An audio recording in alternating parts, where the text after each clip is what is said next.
Hey guys, my name is Matt, and today I want to talk about what makes us who we are. Now, here's the truth. I don't believe that our deepest insecurities, I don't believe that self-hatred occurs in us naturally. I honestly believe that our deepest insecurities come from a world that teaches us to feel insecure. If you were growing up and nobody ever made fun of your weight or your ethnicity or your sexuality, I don't think we would still feel ashamed of those things. Growing up, we're taught so much by the world around us, by the media, by advertising, things that are rooted in racism and sexism and body shaming and culture shaming, all these different things meant to keep us apart from each other. So we start to feel so insecure about these things that we shouldn't. On the journey to caring about yourself more as a person, you're gonna come across these dangerous ideas, and you can't unlearn them because that's not how knowledge works. What you can do is acknowledge them, address them, confront them, and then move past them. It's really hard to do. It's really hard to tell yourself that the things you are insecure about yourself do not define you. So today we're going to talk about those dangerous ideas pushed onto us during our younger years. We're going to approach it with a better mindset. We're going to learn a new perspective on it that'll make you a healthier, stronger person. So here's 5 things about ourselves that we need to relearn. Number 1, your attractiveness is not equal to your worth. Now I know that everybody knows this, but it still doesn't feel like it. Everybody says beauty is more than skin deep, like there's Disney Channel movies about it. It still feels like people value physical attractiveness over anything else. We still body shame people. We still make fun of people for how they dress. We still call them ugly even if we just don't find them attractive. Your attractiveness does not equal your worth, and that goes deeper than just the physical. This applies to people who lose weight because they're afraid being overweight makes them unattractive. This applies to every girl who's ever had to pretend to be dumber than she is because she's afraid guys don't like a smart girl. This applies to every hobby and every weird quirk you've ever had to hide because you thought people wouldn't like you. You should never have to change who you are physically, emotionally, mentally, spiritually, just because you're afraid others won't like you. Because there is nothing more important or more wonderful than being who you are. If you're being yourself and you're owning it and somebody you're attracted to just isn't into you, that's okay. Let them go. You know what? It's fine. You don't want to date anybody with bad taste anyway because you are crushing it.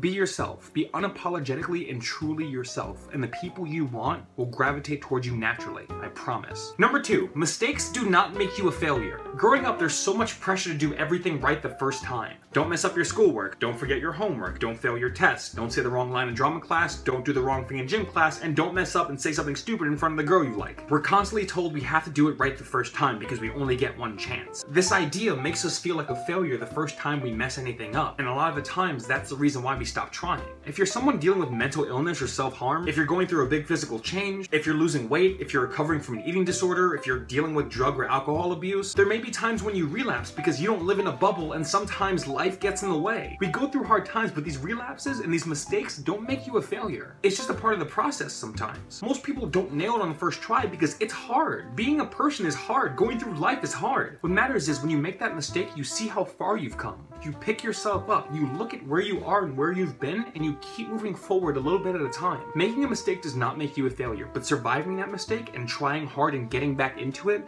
that makes you a success. Number 3, having or not having sex does not define your worth. Growing up, we're told so many conflicting opinions about sex. It's fun, do it. Wait till you're married. Wait till you're in a serious relationship. At the end of the day, sex is just a thing that we do or don't do. It doesn't make you any more or less valuable as a person. What matters is you do what you're comfortable with and you give others the freedom to do whatever they're comfortable with. Within, like, legal limits, obviously. If you're someone who only wants to sleep with someone you're dating, then sleep with someone you're dating, but don't shame others for doing the opposite. And if you're someone who likes going out and hooking up with people, awesome, but don't mock someone because they choose to not do that. We all have different values. We all ascribe a different kind of weight to sex. And we all have different preferences in what we want in a sexual partner. But those values and those ideas are a personal thing and they don't make you any better or any worse than somebody else. You do what you're comfortable with and don't ever let anybody shame or pressure you into doing something else. If you know you're not comfortable with having sex outside of marriage and somebody tries to push you into it, you get away from that person. And if you're somebody who just wants to hook up and someone's being judgmental about your lifestyle, get away from that person. Don't spend your time around people who would judge your lifestyle and don't spend your time judging other people's lifestyles. Number 4, the beauty of others does not make you less beautiful. Because of the media, because of advertising, we're constantly telling ourselves that we're not good enough. We tell ourselves we're not good enough because we're not as thin as this girl or as muscular as this guy. The fact that we see celebrities every day and we see people photoshopped in magazines makes us feel like our bodies are worth less. And the truth is, no body is a bad body. There's no standard for beauty because human beings come in all shapes and sizes and they're all beautiful. There's no standard for beauty because you can't put a standard to people. And there's so many different ways to be beautiful and to do what you want, to express your own look. The fact that Beyonce is killing it on stage does not make you less attractive sitting in the stands. Your entire world can be a stage if you wanted to. You are not here to be more attractive than anyone. You are here to be you. You can appreciate someone else's beauty without devaluing your own. You can say, wow, she's gorgeous, and not think, wow, that means I'm ugly. Because you're not ugly. You're beautiful in a different way. You do not need to bring yourself down to appreciate others. And conversely, when you feel good about yourself, you don't need to bring others down to feel good about who you are. You have value separate from all these other people. You have value just by existing as you are. Number 5, kindness and sensitivity are not weakness. When did it stop being cool to be excited about things? For some reason, people think being detached and cynical makes you seem smarter and cooler than other people. And that's because if you don't get emotionally invested in something, if it fails, you don't look stupid. But if you're not emotionally invested in anything, what's the point of being a person?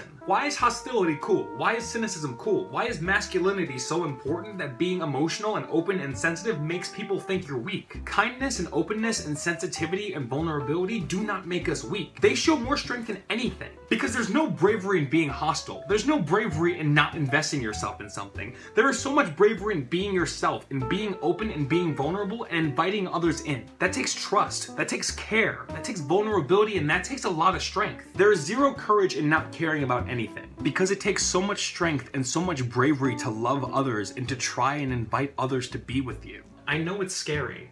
I know that when you get hurt, it can be so hard to let people in again. I know that it seems like it's more worth it to close off the entire world and to be cold and to be distant than to let other people in and to let other people care about you. It's so scary because you let someone in and you're vulnerable and you give them the opportunity to hurt you deeper than anyone else could possibly hurt you. But that risk is what makes life and love worthwhile. Letting people in and letting people see the real you and letting people love you for who you are. That's what all this is about. And it's tough, and I don't blame you for wanting to cut people out. But don't do it. Because when you cut people out and you refuse to feel, you're missing out on the most important experience human beings could ever have. You are worth so much. You are so important, and you deserve to be able to thrive and to be able to grow and to be able to be loved. But in order to do that, you have to put some effort in too. You have to be able to trust others. Kindness and love and vulnerability and sensitivity are the strongest things that we have. It breaches gaps, and it's gonna be what fixes all this. If we want to make this world a better place, we have to look at the things that make us who we are. We have to look at the things that shape us and change us. We have to treat ourselves with more care. We have to avoid judging others and being hostile to others. I hope that shedding a little light on these dangerous ideas are really going to help you. Everybody has their journey. Everybody has a path to walk. And on these paths, you're going to go around these giant obstacles that have always been there. So when you see them and how big and scary they are, look at them and say they do not define you. Because these dangerous things, these terrible things, they will always be wrong. And you're always worth so much more than that. But that's all for now. Feel free to like, comment, and subscribe what you think. My social media links are all down there. Snapchat, Twitter, Instagram, Tumblr, Facebook, all that different stuff. You can also find my website down there, matchjosephddiaz.com, where I post blogs and I'm always updating about where I'm going next. And you can even book me to do a public speaking gig at a place you know. Yeah, that's everything. And I'm gonna get out of here because I'm sweating in this jacket really bad. It was a terrible commitment. And I'll see you guys soon.